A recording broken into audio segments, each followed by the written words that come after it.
one is going to be avoiding protein treatments. There are a lot of people who just don't use protein at all.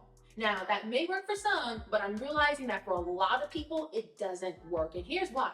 Because our hair is made up of keratin, which is an amazing, very strong protein. Now, depending on how you handle your hair, the different types of services that you subject your hair to, it actually diminishes the protein from your hair. So that's where protein treatments come into play to replenish that protein back into the hair so your hair can be stronger, the integrity is intact, and you have elasticity, and it makes your curls more defined.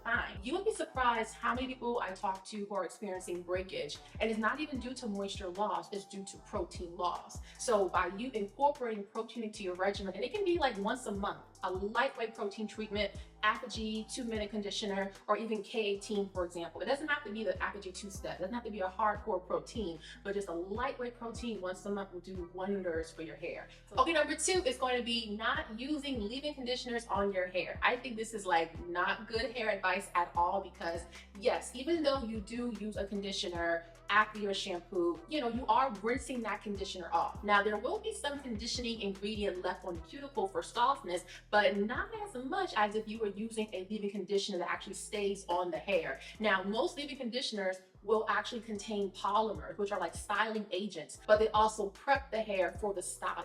Whether that's a wash and go, whether that's a braid out, twist out, whatever you want to do, adding a leave-in conditioner before you style your hair on your wash day is going to be a game changer, especially if you have type 4 hair. Type 3 hair, absolutely, but definitely for type 4 ABC hair. Thickness, the more coily your hair is, the more oomph your hair needs, and that leave-in conditioner is the perfect oomph on your wash day. So definitely don't skip your leave-in conditioners. Okay, next step is going to be neglecting getting trims done. And I actually see this pretty often, and you guys know our ends are the oldest part of our hair, so they've gone through a lot of things. So you're going to see a lot of split ends, you may see some fairy knots, and they need to go, okay? One thing I do recommend doing is if you're going to get a trim, you can do it yourself if you know what you're doing, but if you don't know what you're doing, go to a professional and let them trim your hair for you. I typically recommend getting this done every 6 to 8 weeks, but you will notice that when you incorporate trims in your hair care plan, regimen, schedule, your styles will be so much better, and you will retain more length. And when I say, oh, cutting your hair grows your hair, technically no, it doesn't grow your hair.